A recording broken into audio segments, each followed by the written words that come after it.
welcome back to another Friday Family Craft at Cottonwood Public Library. We're going to be doing weaving today, and you can see I have a number of examples here of different kinds of weaving. You can do weaving on a box, and you can also do weaving on a stick. If you get like a stick that has a shape like this, where it's got a space between two of the branches, you can do a decorative weaving like that. Before we start, I wanted to read one of my favorite books, which is Extra Yarn by Mac Barnett. And this is a really cute story about a little girl who likes to do not weaving, but probably knitting. And she's got lots of extra yarn. So, on a cold afternoon in a cold little town, notice I'm reading a lot of books about cold because I'm ready for it. Where everywhere you looked was either the white of snow or the black of soot from chimneys, Annabelle found a box filled with yarn of every color.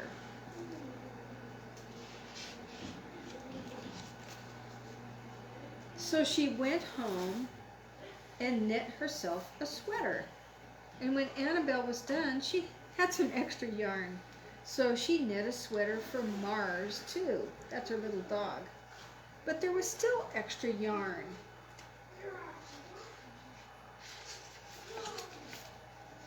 And when Annabelle and Mars went for a walk, Nate pointed and laughed and said, "You two look ridiculous."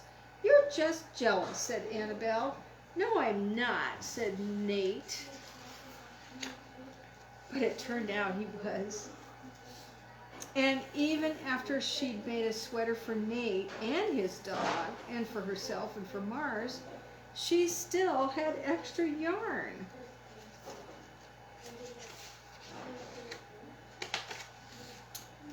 At school, Annabelle's classmates could not stop talking about her sweater. "Quiet," said Mr. Norman. "Quiet, everybody. Annabelle, that sweater of yours is a terrible distraction. I cannot teach with everyone turning around to look at you." "Then I'll knit one for everyone," Annabelle said, "so they won't have to turn around." "Impossible," said Mr. Norman. "You can't." That's not a very good thing for a teacher to say, is it? But it turned out she could, and she did, even for Mr. Norman. And when she was done, Annabelle still had extra yarn. Excuse me. Can't get this page turned. So she knit sweaters for her mom and dad, and for Mr. Pendleton, and for Mrs. Pendleton, and for Dr. Palmer, and for little Louis. She made sweaters for everyone except Mr. Crabtree, who never wore sweaters or even long pants, and who would stand in his shorts with the snow up to his knees. "No sweater for me, thanks," said Mr. Crabtree. So she made Mr. Crabtree a hat, and even then Annabelle still had extra yarn. She made sweaters for all the dogs and all the cats and for the other animals too. Soon people thought, soon Annabelle will run out of yarn, but it turned out she didn't. So Annabelle made sweaters for things that didn't even wear sweaters. So there's a mailbox and a birdhouse and a whole house. That's pretty amazing. I cannot seem to turn pages right now.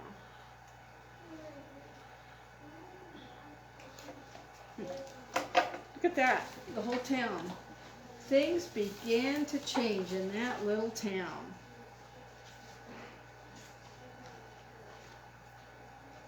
I'll just do it like that. News spread of this remarkable girl who never ran out of yarn, and people came to visit from all around the world to see all the sweaters and to shake Annabelle's hand. One day an archduke who was very fond of clothes sailed across the sea and demanded to see Annabelle. Thank you.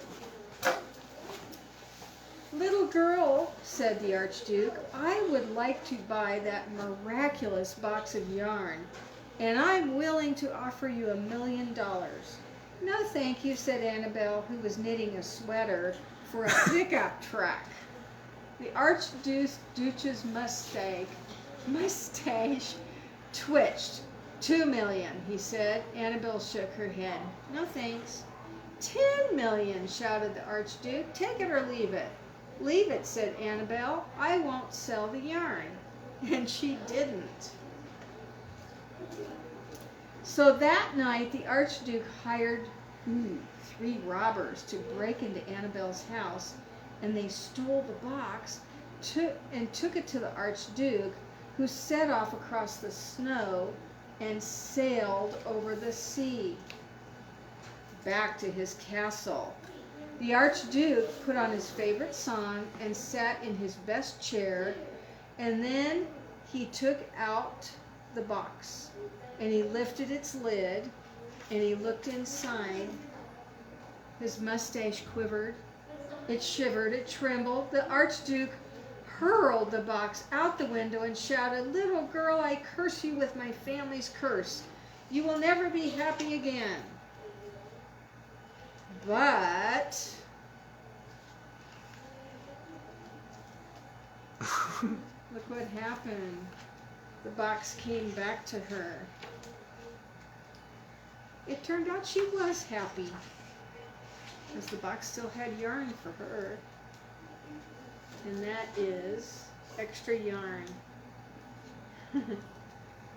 That's a cute book. So I have another book that's here at the library, and it's called Kids Weaving. So this is in the 746.14 is the number, the Dewey Decimal number for weaving. And so there's all kinds of cool projects in here. You could even make a loom out of PVC piping. That's cool. I took a class in college called tapestry weaving, and if you've ever seen tapestry weaving, you know that the tapestry weaves are a lot like pictures with yarn. So this tells you all about weaving if you ever want to get interested in it. And then I had a book here that's not in the collection. It's just a donation we have. It's called The Rainy Day Book by Jane Bull. But there is a whole section in here on weaving. And notice that in this weaving here, they put all kinds of things in. They've got yarn, yes, but they've also got a fork and a straw and a pencil and a plastic knife and some garland, you know, like from Christmas, and some ribbons and stuff like that. You can use all kinds of things for weaving. So from that book, I did this first weaving. Let me grab it here real quick. And we just wove in raffia and ribbon and rickrack and all kinds of stuff in there. So that's a very simple weaving there. And then Miss Nye, who volunteers for me, did this one. So she used some yarn. I have some kind of fluffy yarn that she used, and some colorful kind of rickracky looking yarn. We have some silver yarn. I have some kind of stringy yarn that's all colorful. And Miss Nye did this. So it's really cool. And you can just do a weaving from the, you know, like a shoebox lid or a very shallow box. So let me show you what you can do. So I found this little box that I believe some electronic things came in, and notice it's only about 3 inches deep or so. And the thing about weaving is 2 things you need to know. One is the warp and one is the weft, okay? So the warp are the strings that go up and down that you're going to weave the yarn into. the yarn that you weave into to make the decorations is the weft, okay? So I also did this stick here. This right here is the warp, and when I go to weave in here, I'm going to be going across like this. That's the weft. So these colored areas are the weft, and the up and down is the warp. So I started the warp on here, and I'm going to finish working on that. When you do this with a box, what you're going to do is get yourself a ruler, and you want to measure so that you kind of have some even cuts in your box to put the warp in. So I did these at 1/4 of an inch. Every 1/4 of an inch, you can do an inch, you can do a 1/2 an inch. The wider it is, the bigger your weaving is going to be through. This is a little bit smaller, so there's more detail in the weft. So a 1/2 an inch, 1/4 an inch, you can do smaller than that, but then it becomes more complicated when you're actually weaving. So I'm going to finish putting the warp in here, and what I did is I cut slits.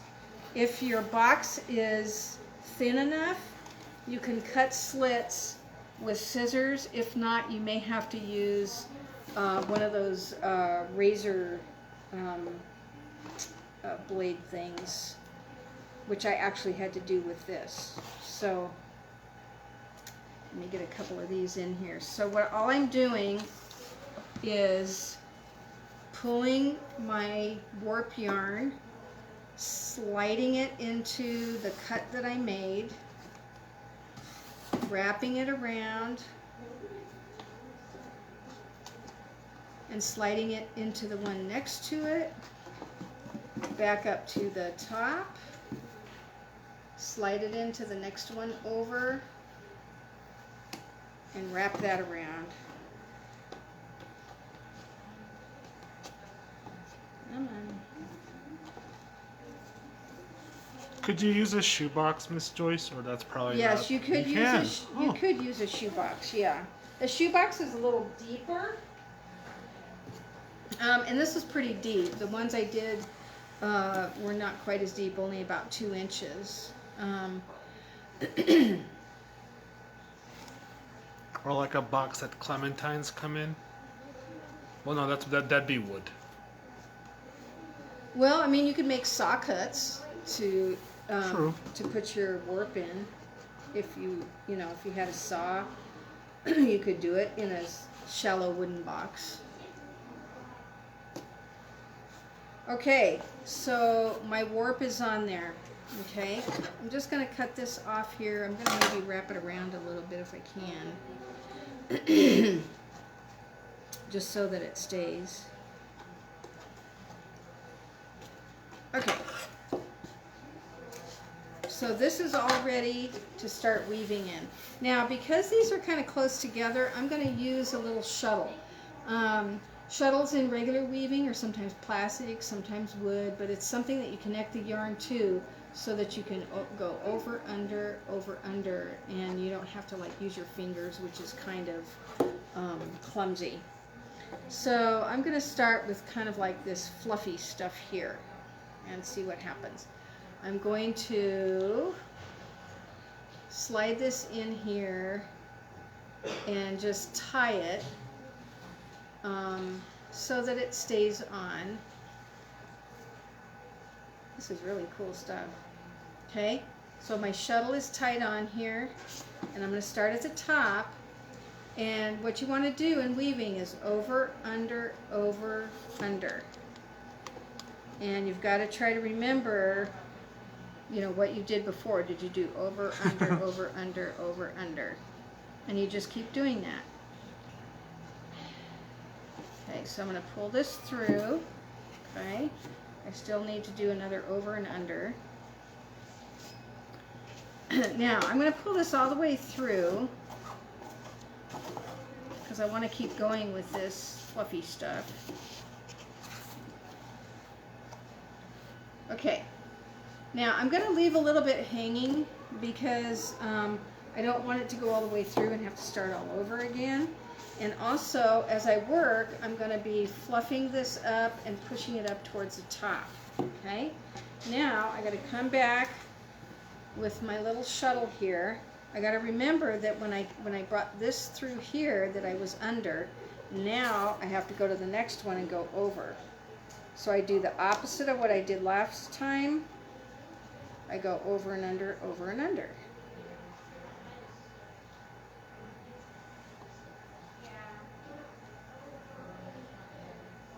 So just keep track of your over, under. If you do get mixed up and you do 2 overs or do 2 unders, you can always take it out again and you know, restart it. Okay, so I'm going to pull this through.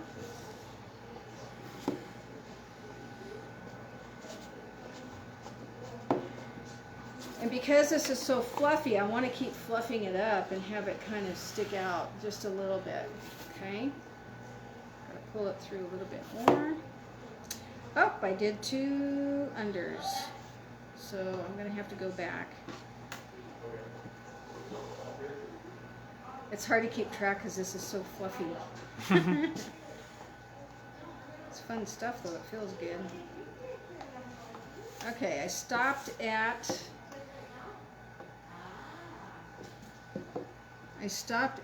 a under, so now I gotta go over, under, over, under.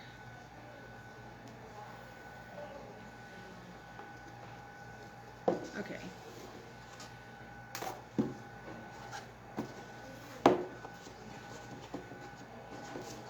Alright, so that looks better. Now, this little piece that I had kind of off the end here, I'm going to tie that to this one here, just to make sure that it doesn't go through. On a smaller piece of yarn, the tie won't show as much, but this will be kind of like a decoration off the side once this is all woven in. Okay? Now, this fluffy stuff is kind of hard for probably everyone to see on the camera there, so I'm also going to start, whoops, I'm going to start on the other end here and give you an idea with some of this string here what the over under looks like. And I'm just going to use a short piece here to start out. So I'm just going to slide this in here. I don't know if I'm going to tie this one. I think I'm just going to like slide it in the flat part of the paper clip like that. And it kind of stuck in there. Okay, so here we go. I'm going to do under, over, under, over. Pull it through a little bit. The last one I did was under, so I'm going to do over, under, over, under, over, under, over, under, over, under. Oops. Oops, I got my...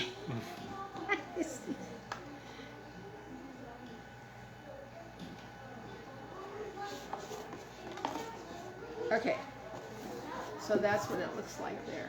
Okay, I'm going to pull this all the way through like this. I'm going to leave this little end out because I can tie that onto something else. Now I'm going to go back the other way, but I have to go opposite of what I did before. So this last one I did was under, so I'm going to go over, pull that away. I'm going to go over, under, over, under. So I'm going to do that. I'll go all the way to the end and I'll show you what it looks like. So for little kids, the less weft that you have, the easier it is for them to start learning. But this is a really good motor skills thing for little kids. Okay? So there's the first part of the weaving on the top of this one here. And as you're working along, you push your weaving up Okay. I'm going to do one more since I still have a little piece of this left. Go the opposite of what I did last time. So if it was under last time, it's going to be over this time. Okay, I'm going to pull that through.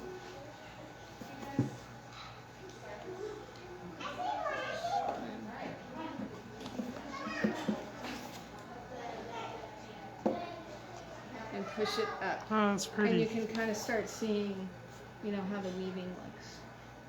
That's pretty. So weaving can be lots of fun, and like I said, you can use lots and lots of different things. You can put beads at the ends of some of the little pieces that stick out. You can make decorations, put bows in. You can use raffia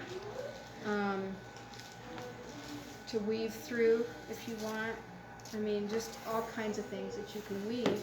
You can also look around for sticks outside. Go ahead and put your warp, and I usually do like I tie it on the end, and then I do kind of like a double. Come back this side, double it, and you just keep going back and forth until you've got your warp all the way across.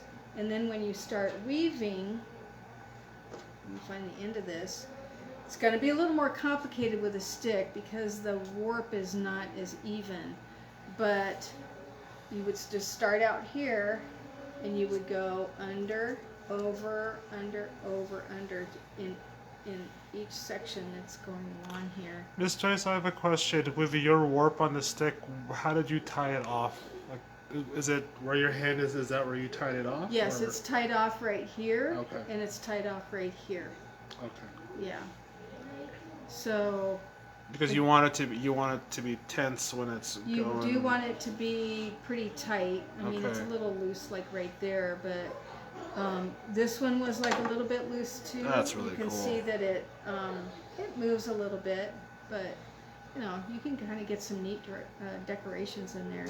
And tapestry weaving is really cool because you can make pictures. So some of the most famous tapestries were the ones of the unicorns during the medieval times. They had pictures of hunting unicorns and knights on horses and stuff like that, and that was all done with tapestry weaving. So anyway, that is my family craft for this Friday. I hope everybody gets a chance to enjoy some weaving if you can, and have a wonderful weekend. Stay safe, and we'll see you next time. Thank you very much. Bye.